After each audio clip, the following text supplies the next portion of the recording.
Hello! Sorry, I'm a few minutes late. I had a last minute technical issue, but that is sorted now. Hopefully everyone can see me okay and hear me okay. I'll just wait a few minutes until some people pop in, hopefully. We're here today to chat a little bit about Nimue and whatever else pops up. Hello, welcome. Sorry I'm a little bit late. I had a bit of a technical hitch, but we're getting there now. Hi, Jazzy. Hello. Good to see you. Ooh, lots of people already. Hello. Hi. Hi, Naomi. Welcome, welcome. I'll just wait a second until give everybody a chance to pop in. I'm sharing this with my group. I didn't realise I could do that. So hello from my group. Hi, Ruth. Good to see you. Yes. So there we go. I'm sorry. Please don't ask to be in my video. I'm not going to accept any of those requests. Hi. Yes, my curl, having a good curl day today. Thank you, Jessie. Hi, Sandra. Wet old Brisbane. Gosh. Hello, hello. Hi, Margaret. Hi, Rebecca. Lovely to see you all. Excuse me. I just had my lunch, so I'm a little bit chesty. Hi, JM. Lovely to see you too. Lots of familiar faces. All right. So today I just wanted to do a little bit of a walkthrough of my latest book, Nimue. I did this on Instagram live at the end of last month and meant to do this, hi Sue, meant to do this pretty much the week after on here on Facebook, but that didn't happen. Life happens. Hi, hello, hello, hello. All right, so this is Nimue. So you can access Nimue as a book. From me, if you're in Australia or New Zealand, you can order it from me. If you're not in Australia or New Zealand, you can order the book from Amazon or any other online book retailer. Just go to your favourite online book retailer, Barnes & Noble, Booktopia, whatever it is. Type in Shelley Husband, Crochet, and you'll see, hopefully, you'll see all of my books pop up. So you can get it no matter where you are in the world. But if you just want the digital version, you can get that from me. Easy. All right, so what is Nimue? Nimue is quite a long book, and it's all to make this pattern on the front. And I have all the samples here. Many of you already know all of this, but I just thought I'd just do a bit of a walkthrough, people who may not have heard about it before. So this is the blanket, Nimue, that's on the front cover. It's quite large. It fits on the top of my queen size bed quite comfortably. And this book tells you everything you need to know to make it. So I know it's going to be backwards for you guys. I'm sorry, I can't. It's just not a function that I have to able to flip it around. All right, so what's in it? We have table of contents. Very exciting. Then we have a lovely big photo, a little bit of information about Nimue and how the book works. Then we have the provisions. So I've treated it like a big quest, a big adventure. Hi. So in here, the provisions for your quest, I have listed all the yarn needs for the single colour Nimue, which you just saw. So I've got the yarn needs if you want to do it in 4-ply, which is like sock yarn fingering, 8-ply, which is like light worsted or DK, and also 10-ply, which is like worsted or aran weight. So whichever yarn weight you would like to do, you've got the yarn requirements there to do that. But that's not all, of course. I also did, as you'll see shortly, a multicoloured blues version. So I did this version as I was making the round by round photos and recording the video. So every round is a different colour. And I made this in 4-ply sock or fingering yarn. And all of the yarn requirements are here for that one as well. So if you want to make something like that. Yes, and then there's also this lovely version that Kim made for me. So Kim chose the colours. There's some pinks and yellows, a little bit of peachy sort of colour there. So this version is made in 10-ply, that's a heavier weight yarn, and all of the yarn information is here for that one as well. But still, that is not all. Hello, Kim, and there she is. The lady who made this lovely blanket has just joined us, so thank you.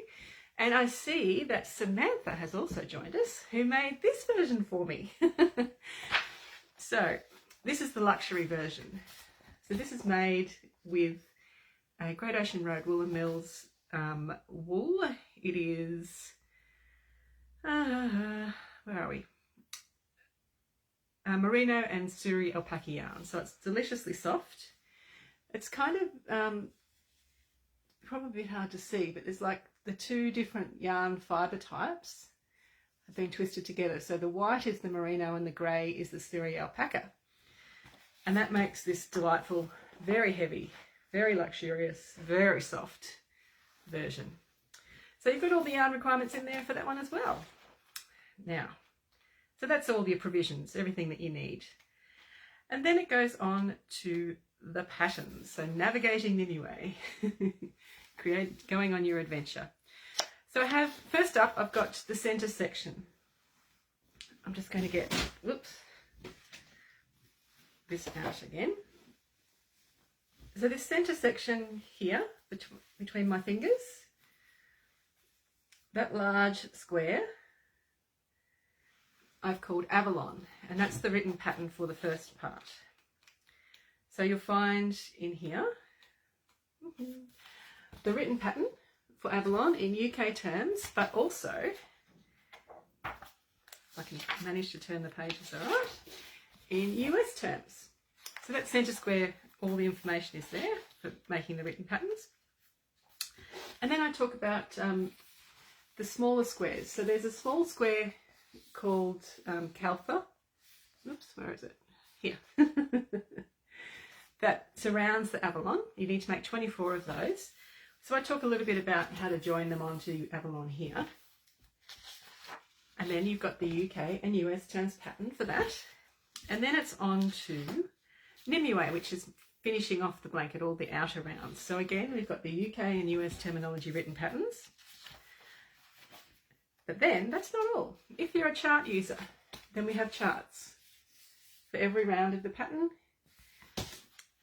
These are the normal, regular right-handed charts. There's also up the back, I'll just flick forward, fast forward to the back.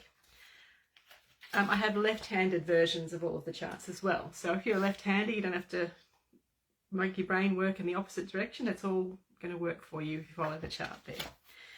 But then the largest section of the book, so we're not very far in, this section of the book is all the help. So all the extra help. So if you're not too sure if you have the skills, then every single round I have broken down into great detail with very, very detailed photos and little hints and tips, needles and hooks pointing to where you need to make stitches, noting anything that's a little bit unusual so that you can succeed. So every round. So there's 82 rounds in Nimue, and then there's 7 or 8 rounds in Caltha. I can't remember. I should remember. I've made so many of them. But every single round, you've got the same information. So the biggie, more and more detailed, all that kind of stuff.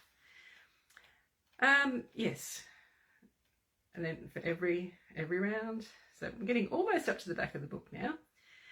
And then at the end, you have completed your quest. But then there's just some extra news here. I really tried, Joanne. And here at the end, there's just some extra hints and tips. So we've got a glossary. So every stitch and technique is described, the symbols from the charts, the abbreviation expanded, and a description of how to do each step. Thank you. And then we have the left-handed charts up the back. And then we have the Kim's version, the one with the pinks. This is just tells you, it's a little table telling you what round to do what colours. So that's there. Thank you, Jan. And then we have the helpful links page. So this leads you to a page on my blog that has links, and the links include video for every single round. Well, I don't say every single round. For every round that you need video for, which is most of them, you can find a link. Now there's the right-handed versions, and I've also mirrored them for the left-handed folk. So the rounds I didn't do video for were just the ones that were straight, you know, trebles UK, doubles US, or single crochets US, doubles UK. Stuff that you really don't really need. I'm glad you liked the video. And then there's a bit about thank you. So there's lots of people who helped me create this book, as you have already seen by Sam and Kim, but also some of the people who were here who tested it for me and made huge samples for me. It's really wonderful. That's good. I'm glad that you find the videos helpful. And then there's a little bit about me, and then a little bit about my other books. So that is Nimue. Hello. Oh, just around the corner. It's good to know where people are from. I can see there's people from all around, which is lovely. So that's Nimue. Now, I had a question about it on my post this morning, asking if it's best to do Nimue in cotton or wool. There is no best. It's what you want, what you like, your personal preference. So for me, I like cotton. And I like Bendigo Woolen Mills cotton in particular that I've used for this sample. So for me, the cotton shows the stitches. It shows the patterns. You can see what's going on really well. It gives you that texture. There's a little bit of fluff, and it's fluffy and soft, but there's not so much fluff that you lose the stitch definition. So that's what I like about cotton. But this version, as I said before, is wool. It works just as well. And even though it's quite a textured wool with the colour difference, you can still see the pattern quite clearly.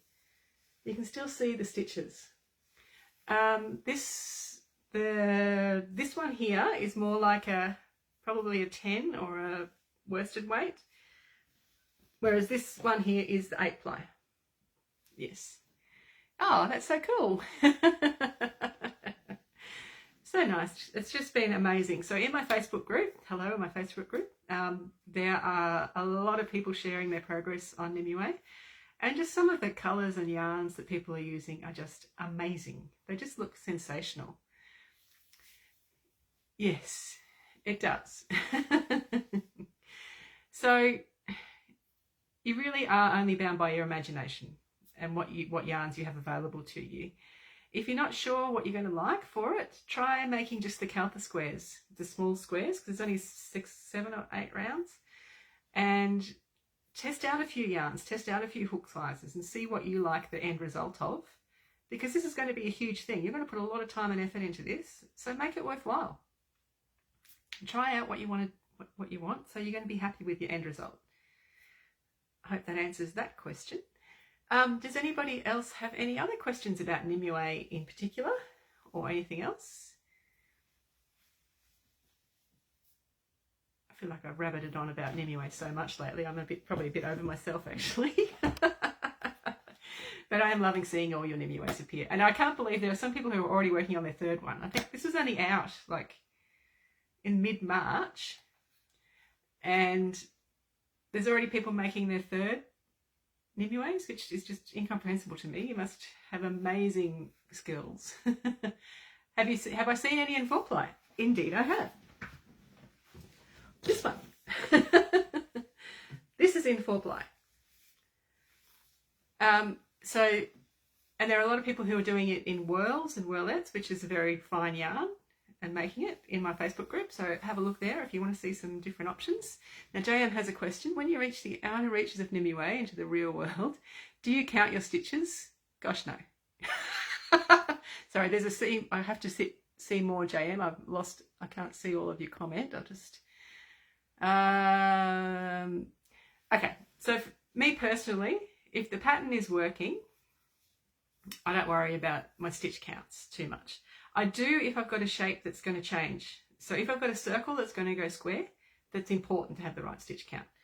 But when you get to the, probably not that one's not the best one to show. When you get to the outer sections like this, I don't worry about counting. I mean, if you've got 33 of those, this little group on one side and 32 on the other, the scale of this, no one is going to know, okay? As long as you're starting and finishing with the right kind of stitch pattern, it's all good. Don't stress about it. Especially when you've just got plain stitches and there's nothing much going on. Who cares if you're a stitch or two out on this scale? Like, really. But if you do want to keep track, So if you do want to keep track though on your larger stitches, as you said, pop a stitch marker in every 20 stitches. So, because I'm terrible, I will count 20 and then I'll lose count, you know, and I have to start again. So if you put a stitch marker in every 20 stitches and keep on track that way, that's good. Oh, thank you. Is it important to block the smaller squares before adding them to the center one?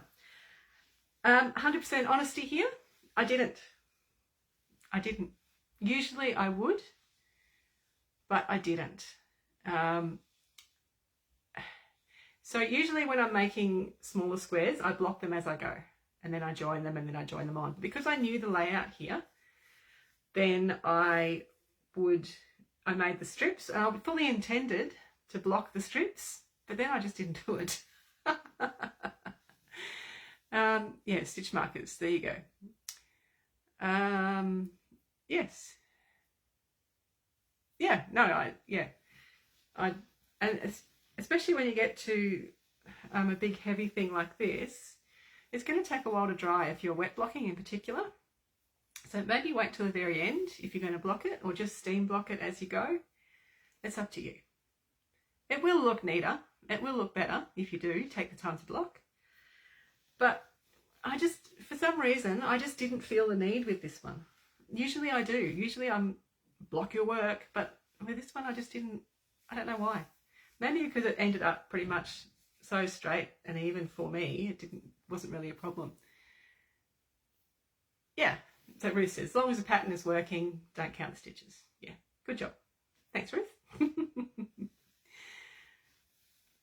Yes, Kim. Hi, Sarah. Kim's colours are amazing. I'm glad you're enjoying following Kim's colourway. I'm sure she'll be thrilled to hear that. There's been quite a few people using that, even changing up a couple of colours and making them slightly different.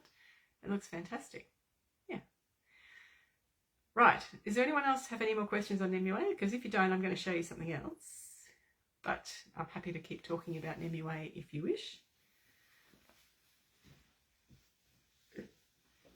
Just get all these blankets off my... Ooh.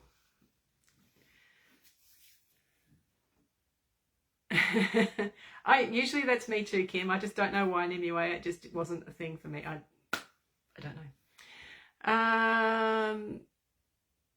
Yeah, okay, fair enough. Everyone's has different crochet style. I mean, if you just chain a little bit tighter or looser than I do, you're going to get a different effect. So blocking will absolutely help settle down all that sort of stuff. It depends, JM. If it's going to be noticeable, I would undo it. But if it's not going to be noticeable, just fudge it. I mean, honestly, there were times that I fudged my Nimue and you wouldn't know. I wouldn't even be able to tell now. So don't stress too much about it. I might have skipped 3 stitches instead of 2, or had to skip 3 instead of 2, or something like that to make things work. No one is going to know that. All right, so a lot of you have probably been seeing me work on an old pattern of mine called Dottie Spotty. Now, I first designed it when I was pretty early on in my designing career.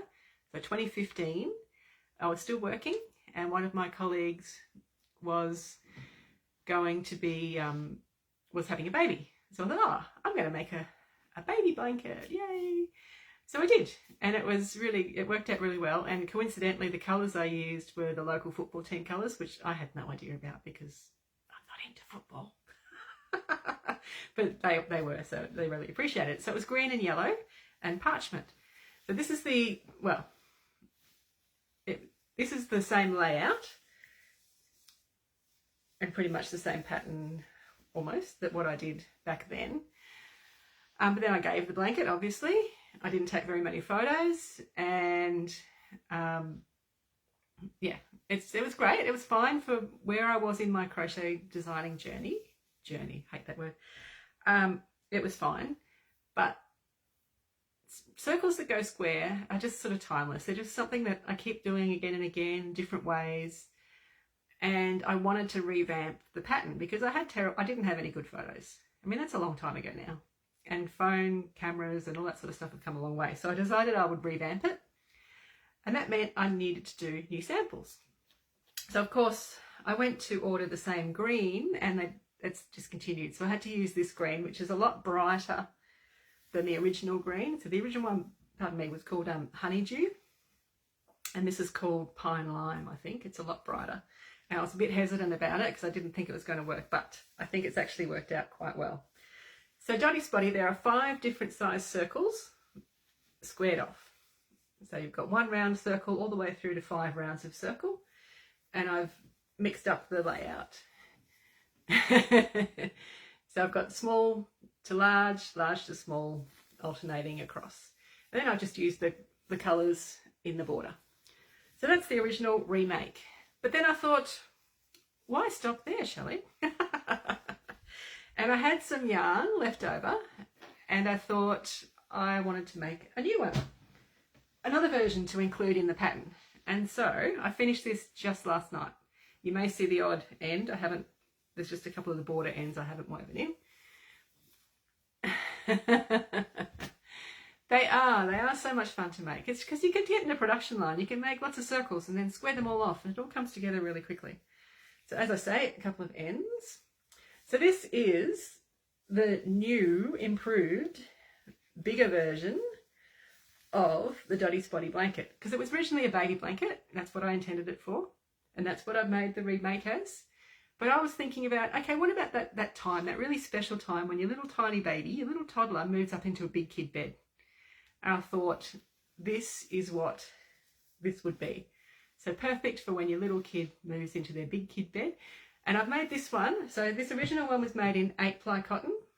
And this one I have made in 10-ply cotton. So it's a lot thicker. The squares are bigger. And I've made 9, a length of 9. And then across, how many have I got? 1, 2, 3, 7 across. So it's quite big. Perfect for a single bed. And these colours are great. How many shades of blue do I have? I mainly stick with the navy, a medium and a light blue, usually about 3. That's usually what I go with, and plus a neutral.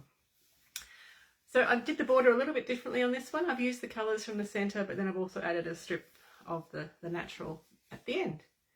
So that's another option. Now, when I was making this, when I started, I didn't have any idea how I wanted to, how big I wanted to make it. So I actually ran out of the parchment yarn and I ordered some more. And then when it turned up, I left it in the package for a little while because I didn't have time to work on it. And then I opened up the package and found out that how many do I own? I don't know. Not that many, because I don't really have much of a stash. If you've got my email, you would have seen probably my new edition that's sitting on the table. I've got one. Yeah, not many. Maybe 3 or 4 blues. Anyway, when I opened up the package, it was white. I had ordered the wrong colour. I never order white. I never use snow. But somehow I ordered that instead. Anyway, so I thought, well, I've got the yarn now. I might as well use it. And I did have, this is also 10-ply. I did have a little bit of 10-ply left over in the light blue and the dark blue. So I thought, okay, I'm going to make a random-ish blanket. So I still made all of the circles, all of the different sizes, but I made them in white yarn mainly and only did one sort of strip of each colour. And then okay, I can't do random very much. I like order. So there is an order. They are all from the smallest square to the biggest square, all the way across. And then I played out a little bit random. Okay, cool. I took a photo. Then I joined up my first strip, joined up my second strip, and then I joined those 2 strips together, but I forgot to look at my photo. When I come to join my third strip, I did look and realised, oh crap, I've joined it in the wrong order, what my original plan, but I went for it. And this order, this random order, is actually truly a little bit random because I did stuff up my joining, but I actually think it works better. So a little bit of real random did actually pop in. And on this one, I did a different border completely. So in the pattern, it's going to have 3 different border options, 3 different layout options. 3 different border options, all the yarn weights, so 4 ply, 8 ply, 10 ply yarn weights for every option, but it's also going to have a make your own, so you can make this your own. I mean, there are so many possibilities for a Dottie Spotty. I mean, this is, again, Sam made this sample for me from Granny Square Flare. This is one of the baby blanket projects where she's used all the same size, where the same size circle has been used and in different colours. And it's made kind of a rainbow Dottie Spotty blanket. There are just so many options. So what I'm going to include is a colouring page, so you can plan a layout with colours. I'm going to give you a yarn needs working out sheet so that you can figure out how much yarn you need for your colourway and your yarn. I'm going to give you all the information. I know, I can't do random either. Anyway, but yes, so it is, initially it was just going to be a quick little revamp of the original PDF, but now it's full blown, you name it, it's there. Videos, charts that weren't in the first one, left-handed charts, left-handed videos, all that information about how to join, how to make your circles sing, because when you are going circle to square, it can if you do chain 3 at the start, it can really stand out. So I'm going to give you all the tips on how to make it your circles. And it's also, I'm going to be a book. I figured, look, I'm putting it out as a PDF, and it's really not that much different to putting a big, yeah, twist again, yeah. Yes, yes, yes. So it's fun. I'm really excited about it. I'm so excited about it that I keep thinking of all these other ideas. And Michelle, my graphic designer, like, the reason it's going to be a book is when I first gave her the PDF stuff, she said, hey, are you doing this as a book? And I thought, I hadn't actually thought of that. So I asked people, and then yeah, it's become a book, and my brain has just gone. So there's so much fun things to put into it. Yesterday I was without power from 9 AM till about 3 PM. So I couldn't do anything. But then as soon as power came on, I jumped on my computer and I pretty much wrote the book yesterday afternoon, evening, except for the how to design your own bit. Everything else is pretty much written. I've already done the videos. Michelle's got the look and feel organised, my graphic designer, so it's going to look amazing. She's done the video headers. I've got a little sort of logo for it. And yeah, I'm really excited about it. So the plan is, I mean, this has only been decided like last week that this is happening. The plan is to have the book ready by Bendigo, which is the middle of July. No pressure. Okay, would you consider doing spiral bound books? Annie has asked. Okay, I've been asked this question before and I've answered it before, but obviously you haven't seen it. That's totally fine to ask you again. So I self-publish my books with a company, and they offer certain types of book publishing, and spiral bound is not one of them. So even if I wanted to, I couldn't. Okay, I wouldn't like, I got a lot of feedback about spiral bound books. I had as many people tell me they hate spiral bound books as they love them. Some people say that the pages fall out too easily. I know that they sit nice and flat, open, but a lot of people really, really don't like them as well. They're also much more expensive to produce. And look, I'm trying as much as this is my job and I want to make a living from it. I also don't want to put things out there that are too expensive. So that was another consideration. But again, as I say, I just don't have the option to do it. So it's not going to happen. But if spiral bound is really something that floats your boat, you can take them to like your Officeworks or big stationery store and get them spiral bound. They'll chop the spine off and you can get your own spiral binding done. So there's always that.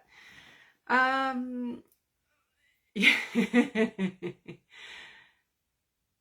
Yeah, excellent. I can't keep up with myself either, Mima. I don't know. My brain, like I've already started work on 2 other books, and I've designed all the squares and made enough for a sample blanket for one of them. I've written a lot of the words, but that's sort of been pushed back now. This has just taken all of my focus. So I just really want to get this Dottie Spotty out. And yeah. Yeah, thank you. So, oh gosh, I've been nattering on for half an hour already. So that's probably all that I had that I wanted to share with you guys. But is there anything else that you want to know? I know. But some people like to do that. Yeah, there you go. Right, well, there you go. So a bit of different experience. I know some people have a, not they place more value on, but some people can't see writing on them or chopping the spines off, whereas other people it's not a problem. And I'm not going to judge you either way. A little confused by the siren book. What do you mean, Helen? How can I help you with that? I can get it. I've got one just here. Pardon my... So Helen's talking about this book. Hi, Sue. Thanks, Sue. Thanks, Sam. Nice to see you too. But Helen, let me know what you mean about you having trouble with, you're confused by this one.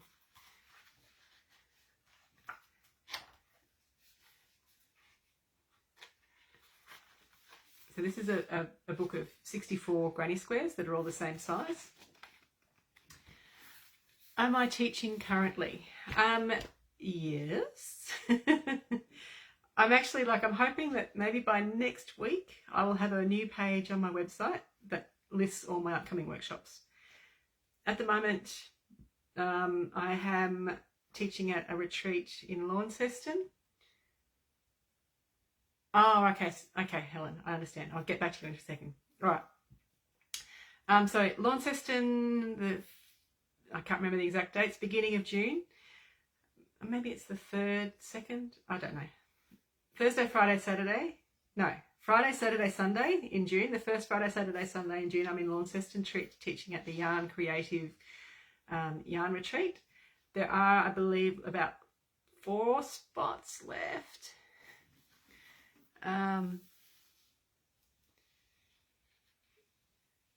Oh yes, whenever I do a book, you always get the digital version free. So yeah, don't worry about that. It's all good. Yes, so that's that. And then after that, I'm teaching in Bendigo in July, but that's all sold out. But I do have a waiting list if you want to go on that waiting list. Then, oh gosh, Blue Mountains. Anyway. As I say, it'll all be on my website very, very shortly. My app, will all events be in there as well? Great idea. Yeah, I will. I'll pop a banner on there that'll take you to the workshops page once it's all up and running. Okay, back to Sirens Atlas. All right, let me tell you the story of Sirens Atlas. I can't remember the actual year now. Way back when I was finding I was not designing enough, because designing is my favourite thing to do. So I set aside Monday afternoon every day, every week for a year, and I designed a new square. And that's where Sirens Atlas came from. So there were 52 patterns in the original collection that I designed in 1 year, and then the next year I released them once a week. All right. Launceston, sorry, Lonnie. Yes, so I released them once a week. So I had no ability to do books or anything else at that point. So they were all just released individually as a PDF. You could buy each one for $2.95. And that PDF had extra help explaining weird things, video link to each pattern, and a chart. So $2.95 for all of that for a pattern is pretty good. But then people wanted to get all of them, so I put them in a collection. So you can get all 52 that have the video, chart, and all that sort of extra help for $99.95. So it's 52 patterns with video for all of them for that. And that's all digital. Then, after I did Granny Square Flair, my first book, in 2018, I wanted to put Sirens Atlas in one publication, so I did. And I created 12 more patterns. So that's why there's 64 here in this book. But there is no link to video and all that sort of stuff. It's just a chart, written pattern, and a photo. You need to know what you're doing to use the book. But if you need extra help, then it's available in my shop by the complete collection, or you can buy a square by square video, patterns with the video. I hope that Yes, you can, Heather. So more recent books like Nimue have got a code you can scan in the back of the book that will allow you to download the digital pattern for free. If you purchased an earlier one, Granny Square Flare, Sirens Atlas, or Beneath the Surface, or Granny Square Academy elsewhere, just shoot me an email with a copy of, a photo of the cover of your book, and I can get you the digital version. Easy. Yeah, I'm glad that helped. Thanks, Helen. Thank you. Yes. All right. Which I think I've answered everything. If I haven't answered your question, just pop it again, because they sort of pop up and I can't see them all. They're kind of all sitting over my face at the moment. Well, look, I've done the work, and the PDF it's just another way to have the same information. Where did the name come from? Nimue. Karen, hello, nice to see you. I'm seeing a few faces of people who've been at workshops with me lately. All right, so Nimue.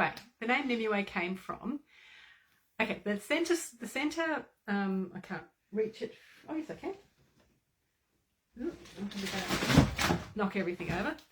So Granny Square Patchwork, the book that I put out last year, one of the patterns in it, here it is this one. It's called Nymph. Now Nymph, the name of Nymph came from, it looks like a kind of bit like a lotus flower, and so I wanted it to be, I thought of a lotus or a lily sort of flower, but I wanted it to be a bit more exotic, so I thought, the water-based deity called a nymph, that's what I'll call that square. And it was really popular. Whenever I posted it on social media as part of blankets, it was always one that drew people's eye.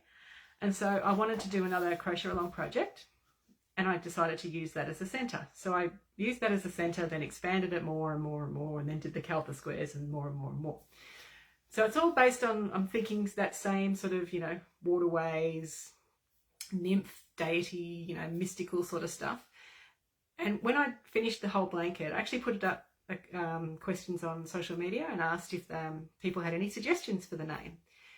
And someone came up with Nimue, and my brain just went, yep, that's it, immediately, because I love all the King Arthur legends and all that sort of stuff. I've read all the different books, the Myths of Avalon and all that sort of stuff. And so I wanted to highlight one of the lesser known characters, and that's who Nimue is. So I say Nimue, some people say Nimue, all different kinds of pronunciations, just like she's been a different character with different names in all the different versions of the story. So in my head, she's from the Avalon, the island of Avalon, the Isle. She's the one who is the guardian of the sword Excalibur. She's the lady of the lake. She's a seer, a prophetess. Someone who guides people through, sometimes not in the right direction. And so Nimue just seemed like a perfect name for me. So that's why we have Avalon in the center. You leave Avalon, and Kalfa, the smaller squares, the name Kalfa comes from, it's a scientific name for like a plant that grows on the verges of water. So like a water reed kind of thing. So you leave Avalon, you go through the verges into the real world, and you end up with Nimue.